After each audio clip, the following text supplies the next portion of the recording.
Blah, blah, blah. Seems to be working.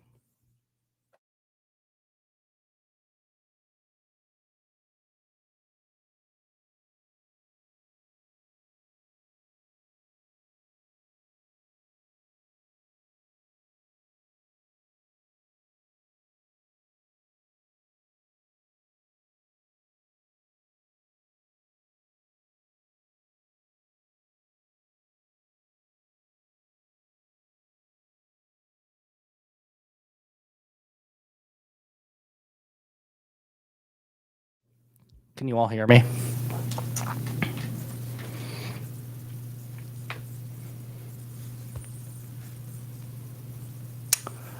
I'm live. That's right. A little bit early. Just see what we can get. It's kind of last minute, but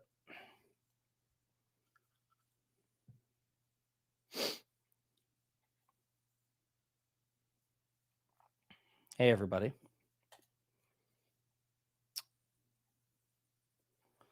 Let's share.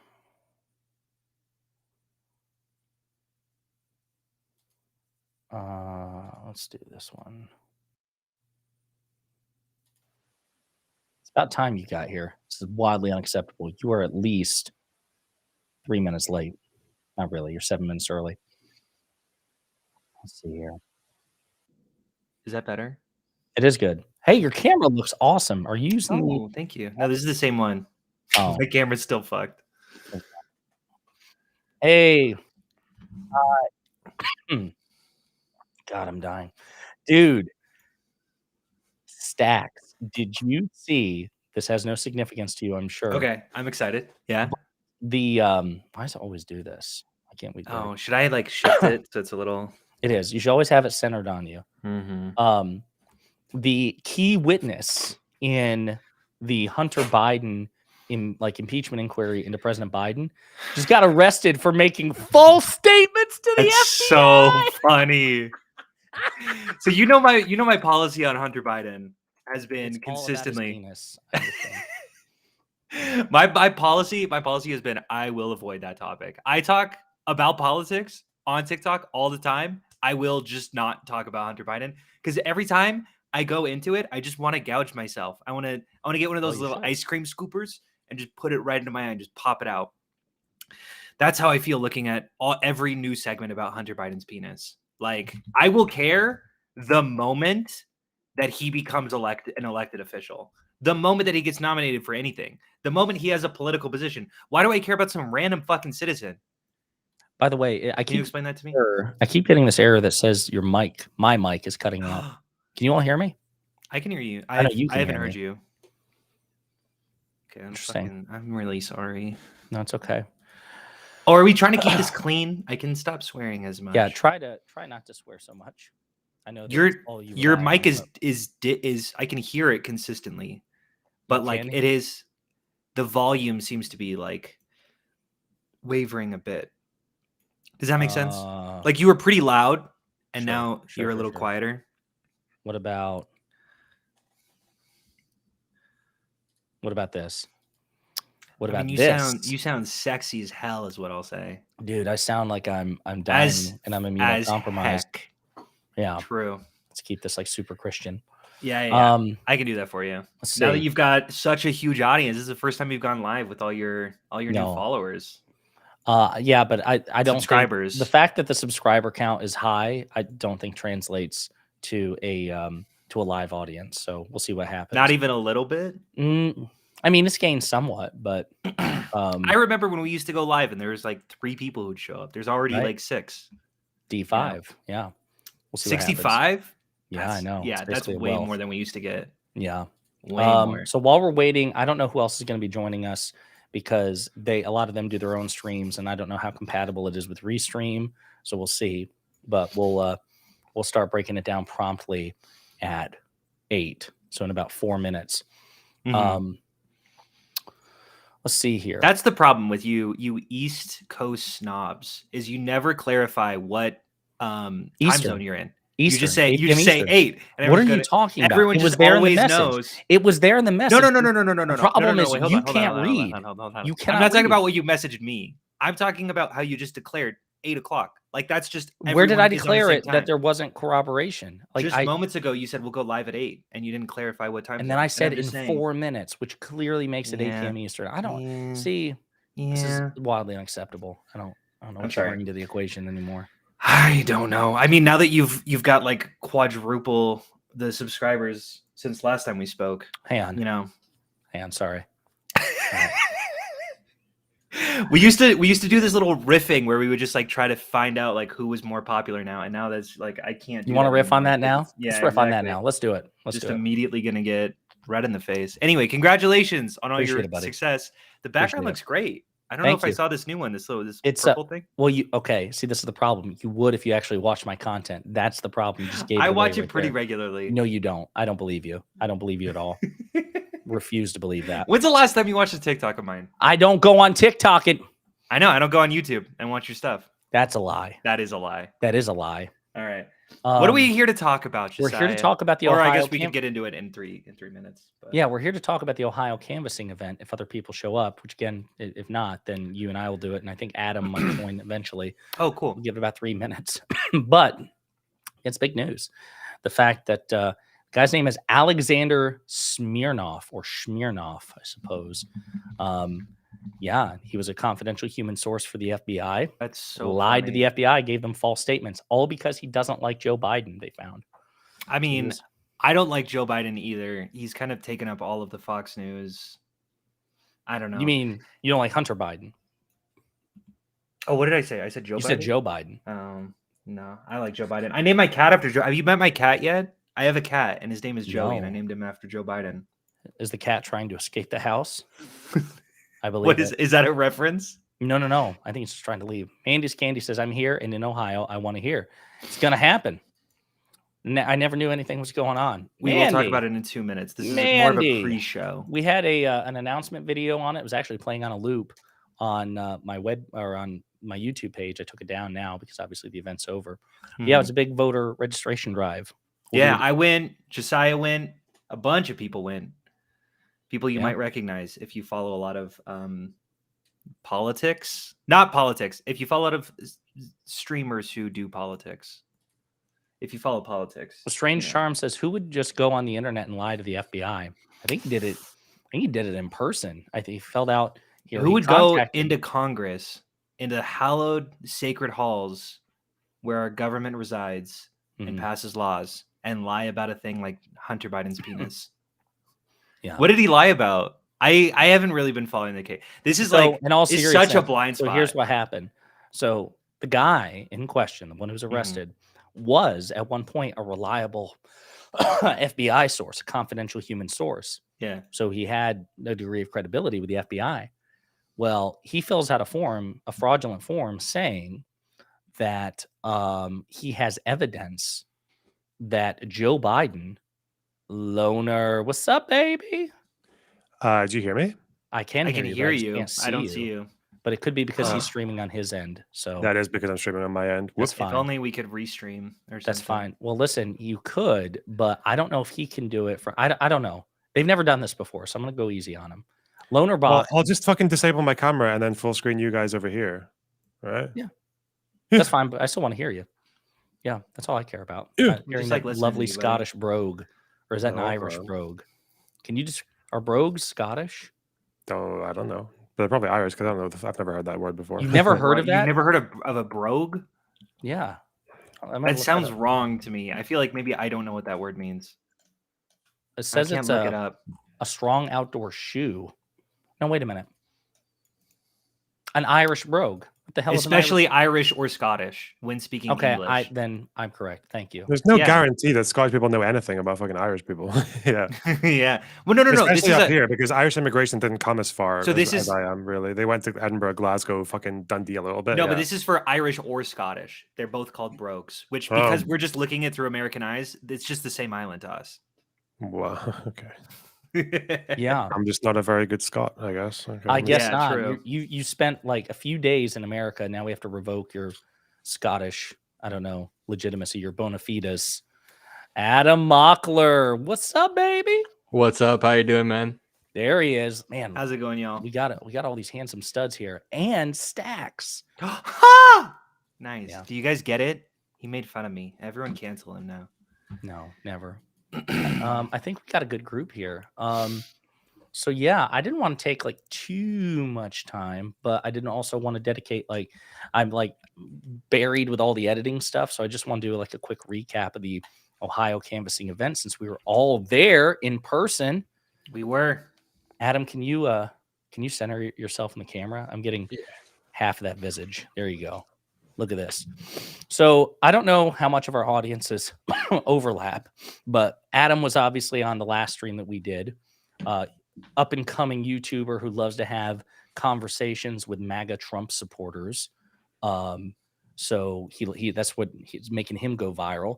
And then we have Scottish stud foreign policy guru. He'd never describe himself that way, but I am.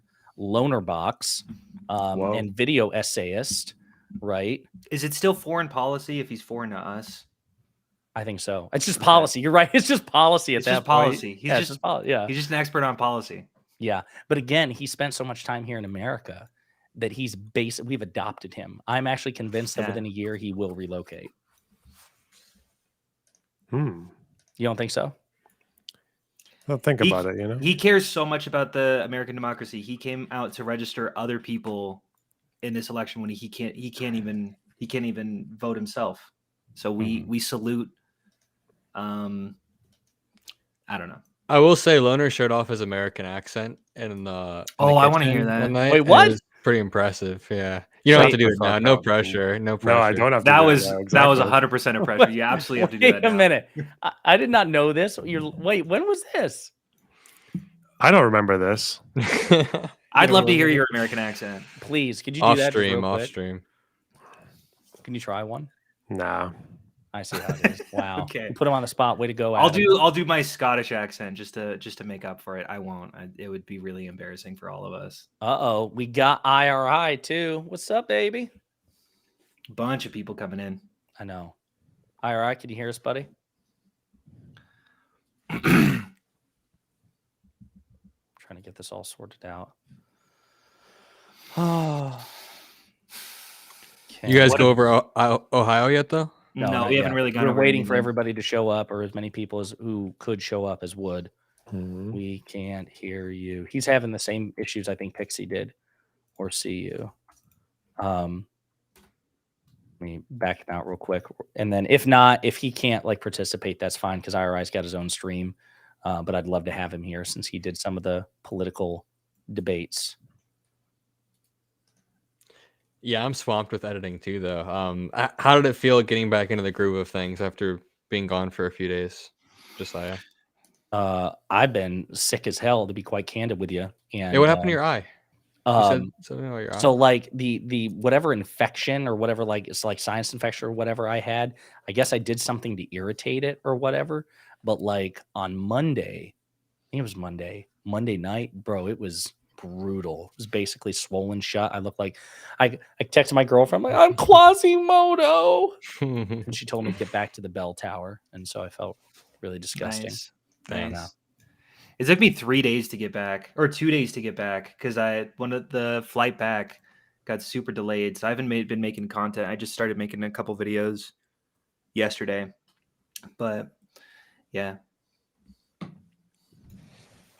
I'm sorry, no one asked for my opinion. Continue. No one did. No one does. Sorry, I'm just resolving this real quick with IRI, and then we'll jump into it. Yeah. If IRI can hear me, buddy, we definitely want you to participate, but I'm not going to put you through all the stress, especially if you're streaming on your end. You don't have to worry about it. We'll, you and I'll just have a separate conversation or something. Don't worry about it, buddy. Loner, how was your travel home? Yeah, it was fine. It was smooth. I struggled. I couldn't sleep on the way back, so I just got myself like 18 hours as soon as I got home. I don't know why, but like, hell yeah. It was like I left at 5 American time and arrived here at 1 p.m. my time the next day. Oh god, it was fucking gross. Yeah. Wait, how long was the flight total? 14 hours if you count the layover time. God. Jeez. That's how much you care about American democracy. Yeah, That is how much I care about American democracy. Yeah, because he's eventually going to be a future resident. That's precisely why. Or because our national politics affects everywhere. True. Perhaps that. Sorry, I'm not as Americanocentric as you are. You got to get more American centric. If you don't think Hey! Donald Trump affects everywhere. Well, because Dude. I've been told, right? I've been told by my leftist friends that when fascism takes over all the liberals, that's you guys basically just start supporting it for fear of getting fucking executed. So, Yeah. Dude, I and I don't don't want to know. see you guys posting the biggest fucking complacent cringe just to, keep yourselves in a job. I just No. See, listen, I don't even know at this point if that label even applies to me. I've tried to figure what it out. liberal? Yeah, because I kept considering myself a progressive, but I know some people say It's all the same.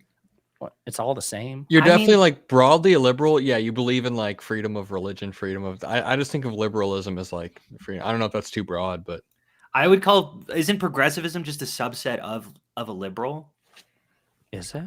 I don't know. I mean, I always hate all of these labels because I feel like they never get us anywhere whenever we try to talk about this kind of stuff because Maybe I do. people need just to like know more. immediately attach the dumbest policies possible to whatever ideology you side with. So I don't know. Yeah, unfortunately, IRI's camera and whatever, he's having the same issue that Pixie did.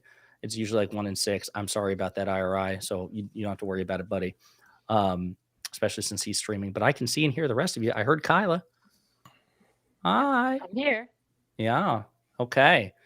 So I think we're just gonna go ahead and get started.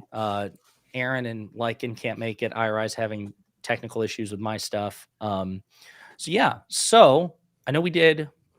Some of us did. Actually, it was just Adam and I suppose, of this roster. We did the pre-Progressive Victory stream. So again, I don't know how much audience overlap there is. I'm going to leave this VOD up on my channel because I hardly ever stream. But for those of you who have no idea who these people are, because it's a completely different audience. So we've got Adam Mockler, again, up and coming YouTube guy. He interviews MAGA people at MAGA rallies.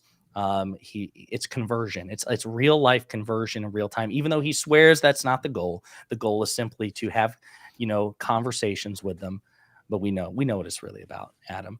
It's about sticking it in their face. Exactly. The microphone, that is. Staxiums is a philosophy guy on TikTok. I'm trying to get him to YouTube. He swears he'll do it. He's not doing it. Just a monstrous piece of crap. You don't have to worry about him. Facts. I'm kidding. And then Lonerbox, again, the foreign policy guy from Scotland, a video essayist. He came over to defend American democracy by maximizing eligible voter turnout.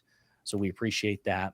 And then we have Kyla, aka Not So Erudite, who is not only a content creator, but she was one of the primary organizers of the event. She is probably crazy stressed still because seeing you, like, you're bouncing all over the place for real. So we've got all bases covered, and we're going to go through some of the facts and figures because I think it's fair to say this is going to happen again, right? Can I say that, Kyla?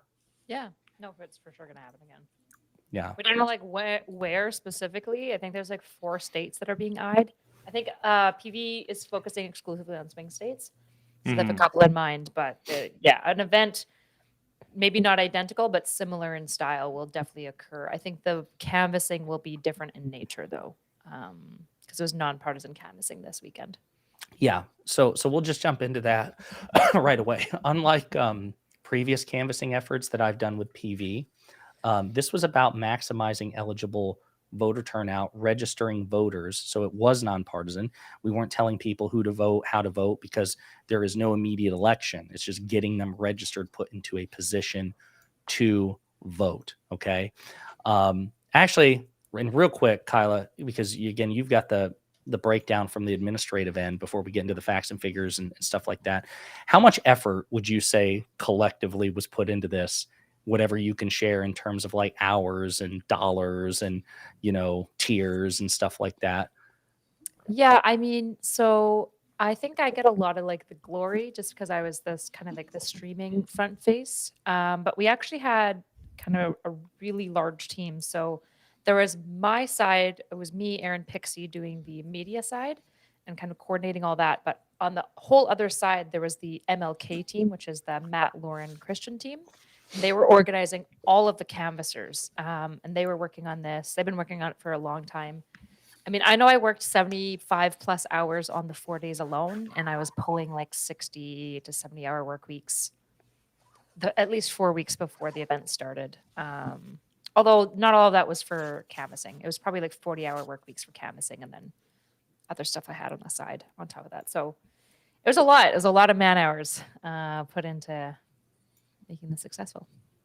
And I think it was, again, guys, we'll show you, we'll break down the facts and figures. This was insane, the amount of like foot traffic and what we were able to organize on such short notice.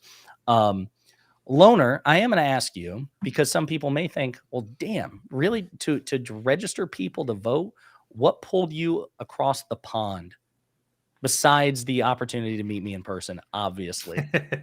Yeah, I mean, I was invited to come and make new friends. That's always a good incentive. But also, like, American politics affects everyone, unfortunately, big empire and shit. It affects the Middle East, definitely, with all the fighting that's happening there right now, and the difference between Trump's aggression and unpredictability with Biden's much more reasonable and measured approach to the way that, like, the war is going on in Israel and Gaza right now.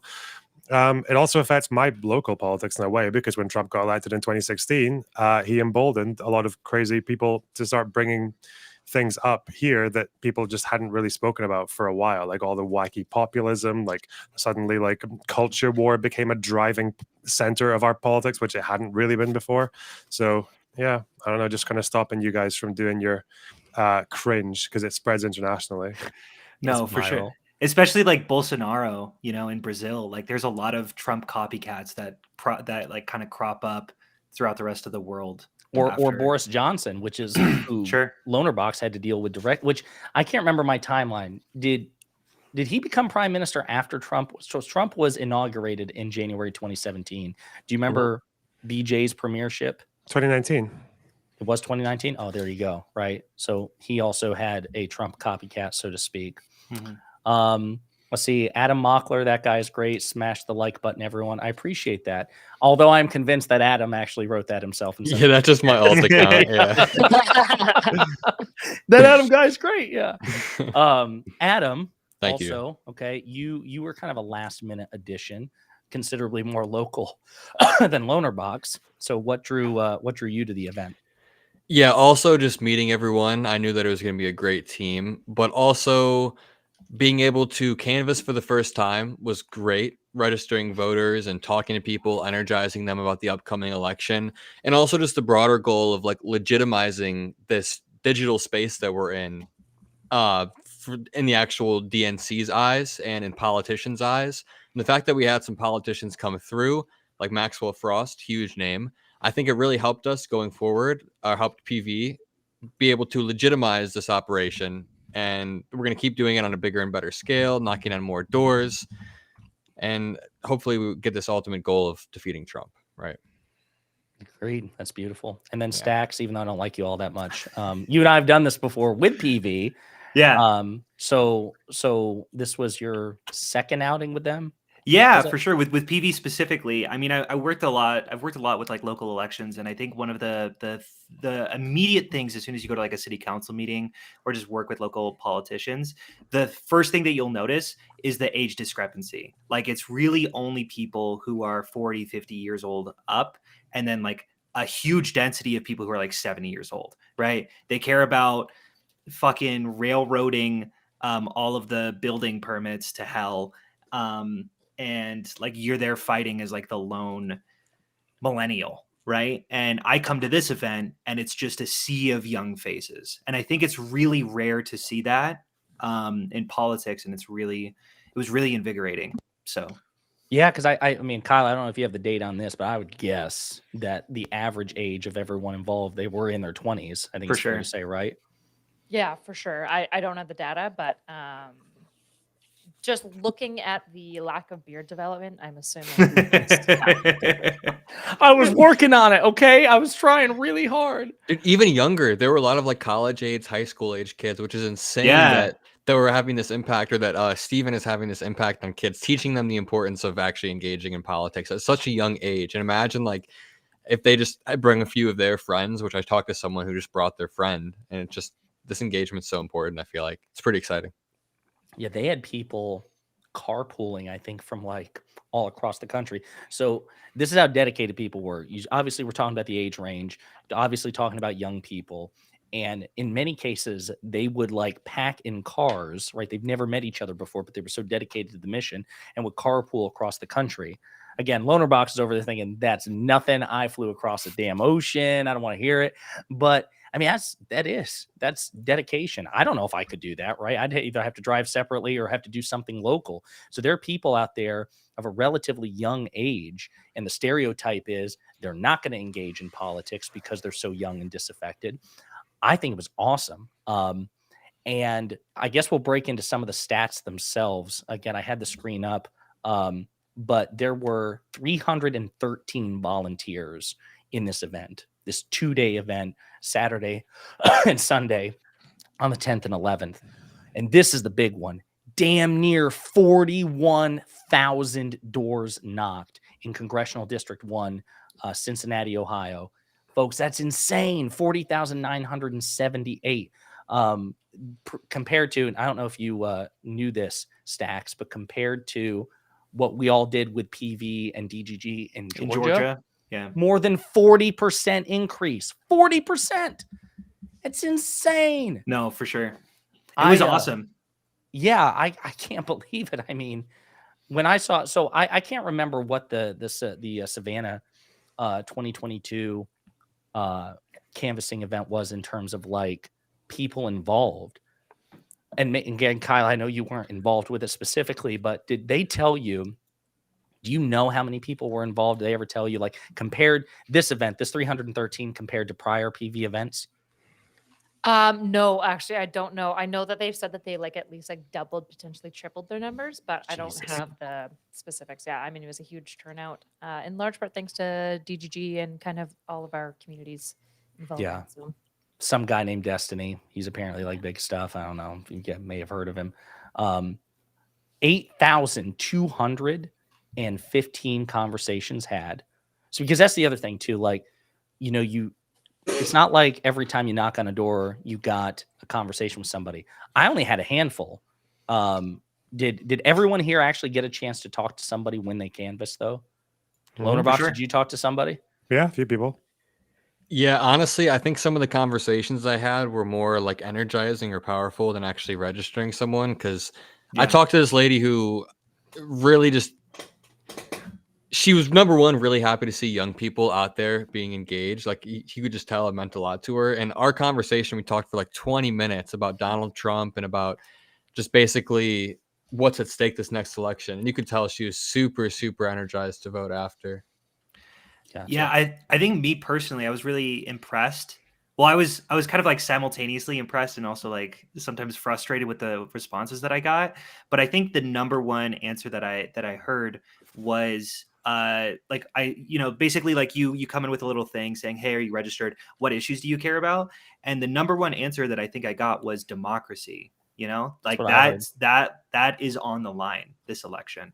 Like the American experiment as a total. So I think a lot of people are feeling that right now. Also, abortion was a really common talking point. Obviously, Roe v. Wade got overturned very recently. That was like a year ago, I think. About July 2022, a year and a half ago. See, I thought I was going to hear abortion, but the few answers that we got, because again, for those of you, since Kyla said we're doing events like these in the future, more details to come, definitely would encourage you to participate. And even those of you who consider yourselves introverts and like, I'm shy, I don't want to, have these nonstop. Adam mentioned a 20-minute conversation. That is atypical. That's because Adam's a chatterbox and he found another chatterbox, it sounds like, and they were vibing back and forth. But otherwise, the vast majority of door knocks people don't typically answer the door, right? And when they do, the conversations are typically brief and there are no debates. I think that's another thing fair to say. I didn't debate anybody. Loner, did you get in a debate with anybody? I didn't debate anybody.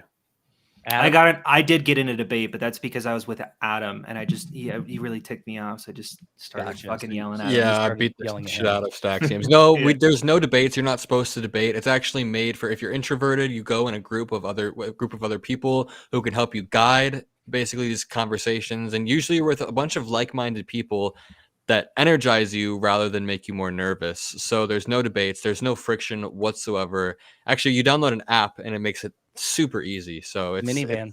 Yeah, it's perfect for anybody who is just on the edge. This is my first time doing it, and I want to do it more in the future. So Yeah, I mean, you do. You feel like you feel like you're really contributing in a meaningful way to civic engagement. I didn't hear a single person of the 313 people who were there.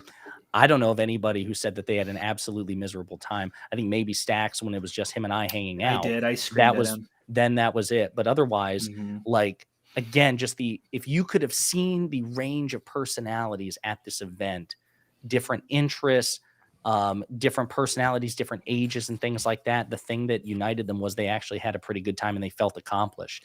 I know, having canvassed before, that very often if you almost make it like a little mini competition, like how many lists can we get through, because in Savannah, I think we went through the list twice, right? Stacks, like I think Yeah. that's, yeah, Yeah, just we to did. make sure we had maximum coverage. Mhm.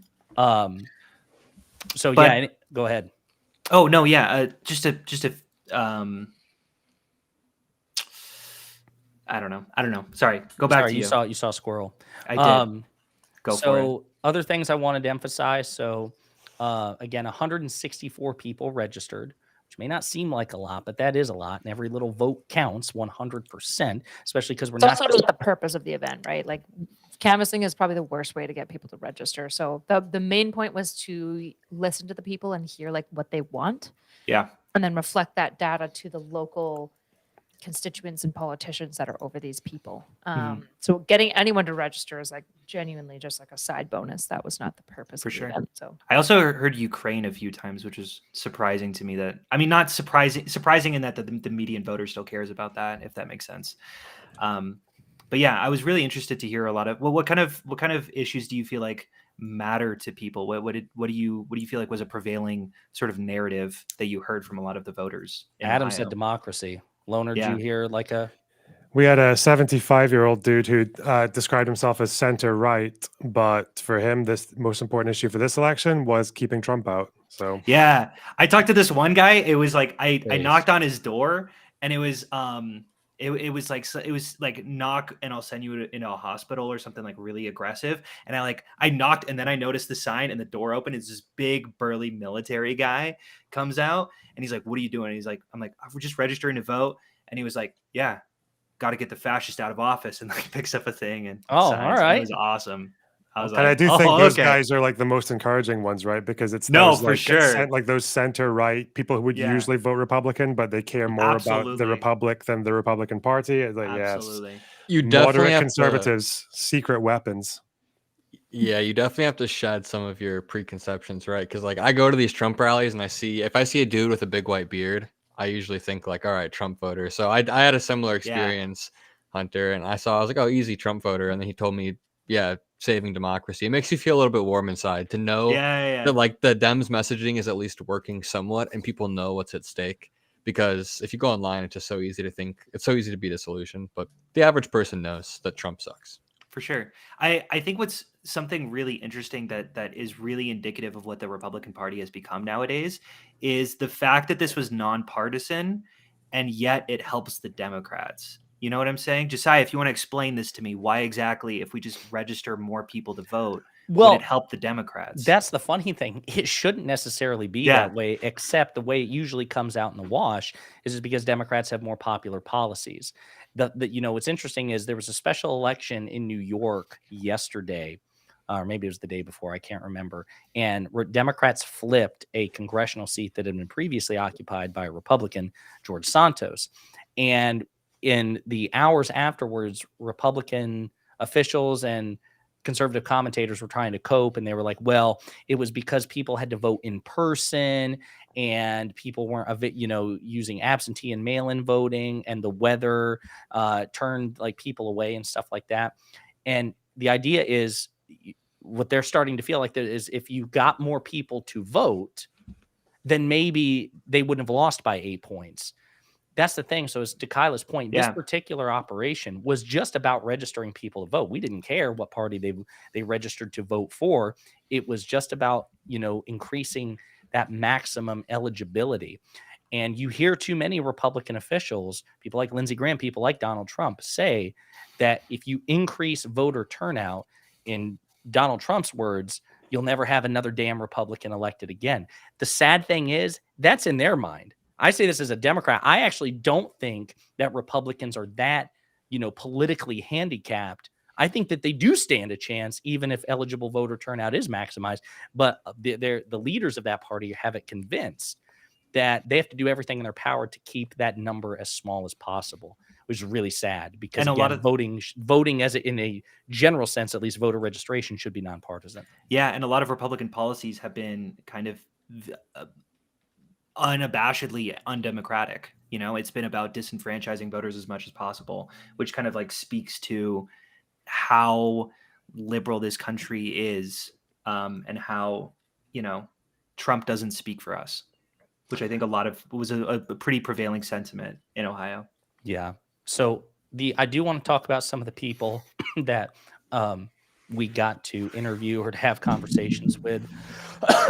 State Representative candidate Alicia Rashong, who I interviewed, and I know IRI and Dylan spoke to. Council member Mika Owens, Council member Anna Albee, U.S. Representative Maxwell Frost, the youngest member of the United States Congress, former Representative Tim Ryan, who ran for Senate in Ohio against J.D. Vance and unfortunately lost.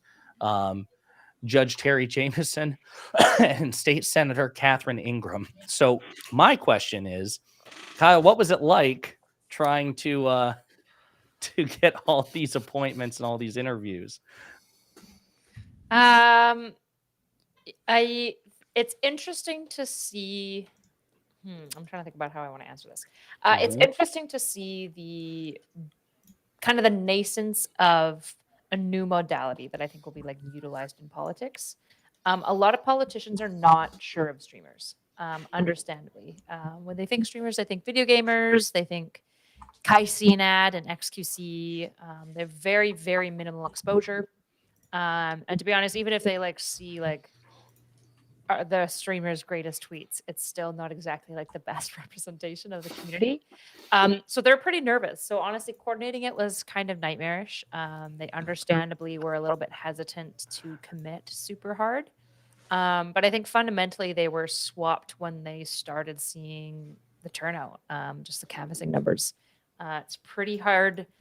It's pretty hard to argue with outcomes. And so it was really cool kind of seeing Maxwell Frost honestly was amazing for us. He was one of the people who really pushed for further coverage and engagement with the event, which was really cool to see somebody kind of so prolific and established supporting the event. And he really enjoyed his interview with IRI and Steven. And so, yeah, it was just really, really interesting to kind of work through the dynamics of what politicians are like and the dramas that are there. And comparing and contrasting that to my exposure to streamers. I mean, I know you're not a prophet, but would you intuit that given the success and given the fact that I think, and I don't want to speak out of turn here, but I was under the impression that I think Tim Ryan learned from Maxwell Frost that, hey, the conversation was really good. You should definitely do it. And it helped encourage him to participate. So given future events, would you expect to see less hesitation or more availability? Fingers crossed. Yeah, that's the dream, obviously. Is that was hopefully this weekend was a pretty solid proving ground. That's obviously like what we believe, that it was a really good proving ground, that we can get like 20 plus streamers all together in the same city and no drama. There's no just no drama coming out of it, of all of our wonderful Twitch poll kinds of drama that can sometimes happen. So yeah, I mean, for my audience, the people watching this, you guys know I have a drama allergy, and it was clean, man. It was just everybody there. They were focused. It was about politics. It was about the mission. And I will say this too. I mean, because again, for those of you who are interested in doing it in the future, I'm not saying it's all business, right? That's the other thing. Like Kyle and everybody arranged a community event for people to kind of celebrate the success that was had. The streamers were there. The canvassers themselves were there. There was a lot of camaraderie. I think a lot of people walked away making new friendships and cementing further friendships. I know, for example, IRI and I held hands all throughout the night at various points. I feel like the bromance was stronger than ever. I forgot who Stax was. which was nice. I was able to get over that, my previous bromance. It was a Yeah. lot of fun. So it was I want to say play hard, but it was definitely work hard, and there was play, and it was great. It was a really I was great wondering if opportunity. you and IR took a shower together. I was like, why are they getting out of the bathroom at the same time? Listen, okay, we again the chemistry was just off the charts. I No, want it's to fine. apologize for that. It's Yeah. fine. I'm not upset. Why would I be upset? That'd be You shouldn't. ridiculous You for me to shouldn't be really. upset. It's I'm not, over. and I'm not. I'm not upset. I don't even Yeah, want to talk I'm getting about all the texts from you off screen. And listen, we're gonna deal with that in private. it. I'm not upset. But I guess if you all were going to make a sales pitch to somebody about it, because my goal is, I love these events, and I want to do more canvassing as we go on, even like local stuff. So, for example, like Maya with Progress Libs, I met her when she was in North Carolina. She lived in North Carolina. That's how we met, was through a local organization. I guess if you were to make a sales pitch for it, based on your personal experiences, what would you say? What would you tell people? Because again, considering all the various types of personalities involved, the various ages involved, the weather, right? I mean, we were in Ohio in February, right? It's not exactly, a sauna by any stretch of the imagination. As we get closer to the election, depending on the time scale, there's going to be like different terrain, different weather. What would you say to people? In terms of like, if you wanted to maximize the turnout for future events? I'm going to go with Adam first. Yeah, I would say that if you're watching this stream right now, you already care about democracy and you already understand what's at stake more than the average person. So you should be more inclined than anyone to come out, knock on some doors, and try to register voters, because you can watch as many live streams as you want. I'm sure if you're watching this, you probably spend a lot of time on YouTube watching Josiah, watching whatever channel is big, Midas Touch. You probably scroll through Twitter and probably spend all day doing that. Use some time to come out and knock on doors and actually get people to register and get people engaged and excited to vote. That is a way better way to direct your energy rather than just scrolling social media all day. So that is my call to action. I'm sort of calling you guys out too, because I have spent countless thousands of hours scrolling through Twitter, and this was my first time canvassing, and I'm guilty of not directing my time and energy towards the right action. Loner, what about you, buddy? First of all, the weather in Ohio was fine. I don't know why, we ever bring that up as a concern. Like, I got home and my flat was absolutely freezing. It was disgusting. But anyway, if you watch like online political content, it's probably the case that you don't know that many like-minded people where you live, just because it's a very like spread out community. It's kind of like a niche interest, but so you'll beat a lot of like hundreds of like-minded people all in the exact same place, which is very nice, very good for making friends and that kind of thing. And also for the next 10-20 years, you can get into arguments on Twitter, and you can always play the have you ever done any IRL action before, mate card. Works every time. It's a flex. You're right. It's a flex. You are morally superior, like by definition, after you do it. Yeah, it gives you a good degree of credibility. Let's see here. Hang on one second. Somebody says, will be helpful to know, as much as I'd love to canvass, I have a very strong phobia of asking people about such personal questions as their politics unsolicited. Could I? Yeah, here. Yeah. Could I Yeah. jump in? Yeah. So Yeah. I think that you probably have this perspective of like just walking up to a random person and just saying, what do you care about? But I think that this is you probably need a little bit of a paradigm shift, because what you're doing is you're coming in with a kind of official looking, you got little like tags and like a binder, and you say, hey, I am with nonpartisan. I'm with Progressive Victory. We're just here to help register people to vote. And if you're interested, if you'd like to talk about an issue that you care about, we just want to list that out. Like, that's really all you're doing. And if they want to have a conversation, then you engage with a conversation. A lot of people were just like, abortion, and then just like dip back into their room. A lot of people, actually, I would say the majority of people just said, I'd like not to answer. And then just moved on. They're registered to vote. They want to move on with their day. So I think that you have this perspective, probably rightfully so, because most of the people in your personal life, it would be unsolicited. Like, you would just be going up to you. They know who you are. You know who they are. And you're just kind of like aggressing on them, trying to find out what they are. But, you are coming from a place where they understand where you're coming from. Like, you're part of a nonpartisan group who is just trying to help affect the policies that they care about. Does that make sense? I think so. I say to the person who is not here to answer. They'll let you know. I think so. Yep. I mean, I understand, like, on paper, especially not having the organic dialogue right now, right? Just like thinking about it in the abstract, it does sound intrusive. But I promise you, in the context, again, I didn't hear a report from a single person saying that somebody flipped out because that question was asked. They understood. And they would, again, you present it in a very disarming way. It happens like it's a very casual conversation. Like Stax says, based on whether or not, if somebody answers whether or not they've registered or not, it's a question to ask. Be like, hey, just trying to get some more information about this election. What it might mean to you? Is there like a single issue you can think of which it just jumps out as being very important to you? Just the topic itself. And in your delivery and the words you choose, it's very organic. Everyone without exception who answered the question for me said democracy. They didn't even say abortion, or immigration, which if you look at the polling yeah, no one mentioned immigration for me. I was shocked. Yeah. I mean, it was Ohio, to be the most fair, which is a little. Even in Iowa, when I go to Trump rallies, their top issue is always immigration, always the border. I'm like, you live in Iowa, dude.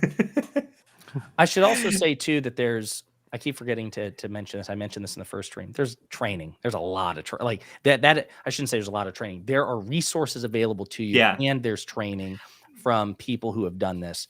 Like everyone was trained, right, Kyla? Like everybody who went out. Yeah. I think what's really interesting about that perspective that I think we just sort of like skip past, but what's so interesting is Adam was saying, hey, he goes to Trump rallies and everyone cares about immigration. We go to the median voter. We're just knocking on the random person and everyone's like, who the fuck cares about immigration? They know it's at stake. Yeah. Like, and I think that is such an important lens to view every time you look at Trump supporters, that this is not a fair representation of what our country is. And I think Oh, sorry, keep going. No. I think that's something I have to remind myself of all the time.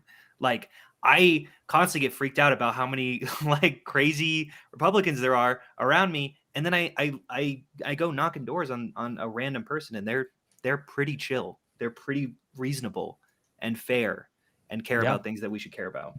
Yeah. So I would highly recommend it. Again, to me, that the whole thing was a colossal success, which exceeded expectations. I saw that 40,978 number. I almost fell out of my chair. So yeah, for those of you, let's see here. I guess he responded. I was kind of expecting to get a gun pulled in my face because that's what happens on TV. I've seen it happen a lot, but no, that didn't happen at all. And also, the fact is that you're going there with a pretty simple premise. You're there to see if people are registered to vote. As soon as they realize you're not there to sell them something, that's usually a relief in itself, right? Yeah. And then after that, then either they want to talk about politics or they don't. It's just not. Yeah, it's just not a big deal. Yeah. Mm-hmm. Fair. It's really easy. Yeah. And like Josiah said, it's super easy to be disarming. You literally, within the first question, you can be like, I'm a volunteer from Progressive Victory. I just want to know if you're registered to vote. Literally, you can get the question out in 3 seconds and they already know that you're not a threat. It's very disarming, very easy. You're not intruding on anyone. And even if you are, they'll just shoo you off real quick. It's not. Yeah. So we've got Cliff Schechter here, who is an ex-Democratic operative. He's still a Democrat. He used to work on the Majority Report with Sam Cedar. He's got his own YouTube channel up. Thank you. From this Cincinnati resident, let me know when you're back in town, Josiah, and doing more of this. We can win here. 100%. I'll say this, just kind of, I'll close this on my end just to remind everybody of what the stakes are. And then if Kyla, again, has any last bits of information with respect to future events or what to expect or what we're going to try to do, then she'll have the final last word. But Ohio is a state that we cannot afford to lose. Okay. So it's not just the presidency that's at stake in 2024. We also have to keep the Senate. We have to retake the House. Right now in Ohio, there are two. There's one Republican senator, J.D. Vance, and a Democrat, an incumbent Democrat named Sherrod Brown, who is up for re-election. We cannot afford to lose him. Joe Manchin, the Democratic senator from West Virginia, he is retiring. He's not seeking another term. That seat will be occupied by Republican candidate Jim Justice. So that's one vote down in the Senate. We can't afford to lose anymore. And there are 7 other battleground states in which they're Democratic incumbents, people like John Tester in Montana and other places, we can't afford to lose it. So again, that's why Progressive Victory, Destiny's Community, why there's so much investment in getting this out early, because most canvassing operations, they're a couple of weeks out or a month out before the election. We went in deep and early to try to get first people to register to vote. Then I'm sure we'll be back again, or there will be some attention paid there to get people to come out to vote now that they've registered. So it's going to be like a prolonged multi-tiered canvassing effort. And the reason is we have no margin for error. And the House is something that we have to get back. We flipped that seat in New York yesterday or the day before, which is good, but Republicans still have a 3 or 4 seat majority. We can't afford to lose any of it, because as you can see from this divided government in which Republicans only control one chamber of one branch, nothing can get done because they don't want to work bipartisanly with Democrats. It is antithetical to their party's character at this point. So we got to get it all back. We got to get the trifecta. We got to get the House, the Senate, and the presidency. And as it's important to remember, if there's a Republican president, we will very likely see strategic retirements from the United States Supreme Court. Clarence Thomas, Samuel Alito will probably retire. And it's been 50 years since we've had a liberal majority on the Supreme Court. 50 years. The court gave us Roe v. Wade. Just want to make sure I'm checking my numbers. So if that happens, that is the last 6 Supreme Court seats were nominated by a Republican president. Correct? I don't know if it's the last 6, but the current 6. No, yeah, because Trump did 3. 3. Biden only did 1, and then 2 more if what you say occurs in this hypothetical. That's some alarming numbers. 1 out of 6. You know? Yeah, it's genuinely terrifying. So that's another reason why we're doing this. And actually, so Kyla, again, I'll give you the final word on all this, but I'm going to tee you up with a question. Again, I know you don't have the timeline for these future events, but is it fair to say that however many are left in the year, that they all won't be just right before the election, that they're going to be kind of spaced out? Is that fair to They'll say? all be spaced out. Yeah. I think the goal is like 3 to 4. Not confirmed 3 to 4, but the goal is like 3 to 4, and it would be spaced out really evenly throughout the year, with probably a ramping up towards the election itself. So yeah, there's tons of opportunity long before the due date. Oh of the gosh, election. a lot of dreading there. Actually, okay, Loner, I want to give you the final word now. I'm thinking about it, because foreign policy, it's not something I typically talk about too, but you began kind of with it, is the stakes from a global perspective. Obviously, we're thinking about the national or statewide implications of the result of this election. To those who might say a difference between a Democrat in the White House or in Congress versus a Republican, that it'll come out in the wash in terms of foreign policy consequences. Do you buy that? Not at all.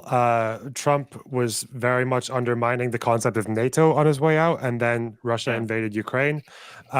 Trump would absolutely just leave Ukraine to rot by the sound of it. He's even more or less said something along the same lines. Yeah. And then that means, what does that also mean for the rest of Europe? What does it mean for Poland or Estonia, Latvia, Lithuania? Even in the UK right now, there are people talking about trying to encourage people to sign up for the military because there might be like more escalations with Russia, which is just like terrifying. And that's half of America's trade. So it's going to affect you guys as well. And that's not even to mention. No, that's fine. I was just gonna, it's just the most like wild part to me. Like, I'm not an overly partisan person. I'm Canadian, right? We have like 7 parties. And so I've never really grown up being like dogmatically sold out to one. But it's actually like, whenever I like look through Trump's record, like the thing that he did to that Ruby woman in and of itself should be horrifying to all. Like, he just ruined her life knowingly, lyingly, to try to get away with fraud. And then just like the fact that he's like so buddy and like throwing NATO under the bush. Like, Biden has done better with like making NATO like get more up to stuff on its military standards, draw harder lines on like China and like Russia, which is ironic because that's everything that apparently conservatives want, and Biden is somehow doing a better job on these things. Like it's just wild to me. But like the more I look into Trump policy, I just actually don't understand. I why just anyone would I It's just don't also know the if I fact could. that in the war with Hamas and Israel right now, we know that the Israeli right and a lot of like very like right wing people wanted Israel to attack Hezbollah on October 8th as well, and to basically fight on two fronts. And Biden very quickly and very mindfully decided to place those two carriers in the sea to deter Hezbollah from doing anything, because they thought that, like, first of all, when Israel tries to take out Hezbollah in the past, it's gone really, really badly for them, let alone doing it whilst fighting on two fronts against an unprecedented security failure. So that would have been absolutely disastrous for Lebanon, for Israel, but probably for the Palestinians as well, because like obviously the harder your job is, the more amped up the attempts to complete it get, and then civilians are the ones who pay the price for that. And I think he was, how correct was he so far, right? Like, I think the number of civilians that have been killed by Hezbollah strikes since the war started has been lower than the number of speeches Nasrallah has given since the war started. So it's like, well done, Biden. Yeah. He's Yeah, I mean, wise. policy coming out of Biden, like I'll be the first to be like, I don't know if he's like that competent. I don't really care because it seems like his executive administration are fantastic. Like even my conservative ass husband is just straight up impressed with Biden and his team. Like they've just done a really he's honestly got like he's been one of the best presidents the US has had in a really long time. He's honestly been fucking fantastic. So it's like if he's incoherent and like too old to do this, then his admin team is fucking amazing. And like that is meaningful, even if he's not the most like charismatic and sellable leader. I just don't know if I could vote for Biden when inflation is an under 5%. Stop. Wait, hold on. What was that? I'm hearing something that it is under 5%. I'll find a different reason not to vote for him. Don't worry, I'll figure it out. I've also heard that Biden's really good at asking the people around him, like, or saying like, prove me wrong on this, or I want someone to challenge me on this, which is a sign of a really good leader. You could tell Trump, like, just look at Trump's Twitter. He's a control freak. Trump wants control of everything around him, whereas Biden is willing to, let his team make some decisions, which is really Well, nice. and that's why to whatever extent there's some corrosion between Biden's brain and mouth, whatever connection is there. The fact of the matter is he's still a statesman from over 40 years, even if you disagree with him on various aspects of policy. He's just more substantively engaged even now than Donald Trump, who is not experienced at all with respect to politics, who cannot go into any sort of intimate detail about the intricacies in the relationship between Palestine and Israel and things like that. Biden can do that still to this day. And again, the choice, it's just ultimately it's a binary choice. You have a choice between Joe Biden and Donald Trump. And as a matter of policy and record, I would argue, and I think most people would argue, at least based on the policies, that Trump really can't compete, even on like specific points that like like infrastructure. Easy example, because Trump vowed to increase U.S. infrastructure, and he promised for 4 years, even when he had a Republican majority from 2017 to 2019. He failed to get it done. Biden got it done in 1 year. And so it just goes to show that there is, set the fascism of Trump aside, there's simply a higher degree of administrative and executive and legislative competence, like Kyla said. So this stuff matters. And that's why I wanted Loner Box to weigh in, because one of the things I hear is that, well, maybe there would be some difference domestically, but abroad, it'll come out in the wash, or maybe Trump would have a better grasp on foreign policy than Biden. I don't buy it, but I thought I'd play the devil's advocate and see if the actual foreign policy expert would agree or not. That's it. That's all I had. I just wanted to go over what we did in Ohio. I thought it was an extraordinary success. Again, just to remind you of the numbers, folks, 313 volunteers, 40,978 doors knocked, 8,215 conversations, 164 voters registered. Okay. In terms of like the live stuff, 7,886 at the highest point of concurrent live viewers, and then total viewer counts about 180,000. 1,000. Okay. And I think it's only going to get better from here because I'm sure from the administrative end, Kyla can tell you lessons were learned, processes will be refined. It will be moderately less stressful. So you won't see her like with her pupils blown out and steam rolling off her face the way you probably did in Ohio from all the intense stress. Stacks will contribute somehow, I am sure. I'll find a way. Probably lifting things. Certainly you shouldn't be talking. Adam, man, you were just great, Adam. You know, I'm proud of you. Did it feel strange when you had a conversation with somebody that you didn't have your damn microphone? Did it feel weird? Yeah, I wish I was interviewing everyone. But nah, I loved meeting all you guys too. I loved sleeping in the same bed at night, Josiah. Even though you didn't know we were sleeping in the same bed. I'm so jealous. I'm not upset. I'm not upset. I don't want to talk about it. PF Young says, pondering politics, would you guys ever consider canvassing for more unifying issues like ranked choice voting instead of just partisan issues that don't engage the right? Again, none of that happened here. There was absolutely no canvassing on any issues, just to get people to come out and register to vote. That's it. But for the record, I love ranked choice voting. I think that would be much better. I don't think anybody here would object. It got to us ranked choice voting. Peltola. Do you guys remember that?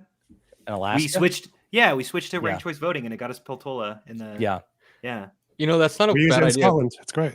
Like all Trump supporters I talk to want term limits. I feel like both sides are really into term limits. So what if you just canvassed on an issue like that's like super unifying like that? I don't know. Yeah, I'm not sure. All right. Anything else before we call it? That's all I wanted to do was just like flex on what we got accomplished. And guys, again, they talked to freaking Maxwell Frost, to Tim Ryan, and to local and state officials. And it's only going to be, the challenge is going to be, I'm not putting this on her. I'm just saying, Kyla hasn't specifically ruled out interviewing President Biden. That's all I'm saying. You've never not said, has anyone ever actually heard Kyla say that it can't be done? I don't think I heard that. I don't think I heard it either. You've not ruled it out, is my point. That's amazing. And we all know we can prove a negative. Exactly. Yeah. Exactly. So, all right, folks, I appreciate it. I'm going to cut it here. I'm going to have the VOD up. Anybody can use the VOD for like Adam for your, splicing the shorts and the YouTube stuff. Like anybody can use this. Again, just want to have a quick debrief about the Ohio event. There will be future events. Like Kyla said, when we have more information, we will put it out. It was a lot of fun. It was extremely important. And I encourage you all to participate the next time if you're able. And were there donations too? I can't remember. I know there was sign up for obviously participation, but was there like donations? Donors? Yeah. We do take small donations, but it's through like the Progressive Victory website. Fair. Very Also, good. if people want to go to more events, you can follow us because we'll be advertising for it constantly whenever we go to the events like this.